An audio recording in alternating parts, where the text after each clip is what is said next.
ازيكم عاملين ايه؟ يا رب تكونوا بخير. تعالوا بقى النهارده نعمل مع بعض كب كيك تحفة.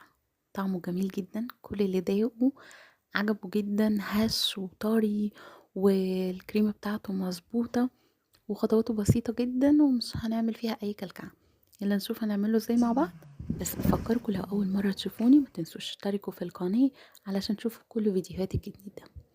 عندي هنا كوبايتين ونص من الدقيق، حطيت عليهم كيس من البيكنج باودر ورشة ملح صغيرة، ذرة كده صغيرة، وهبتدي ان انا اقلبهم مع بعض في الكبة بقى في الخلاط.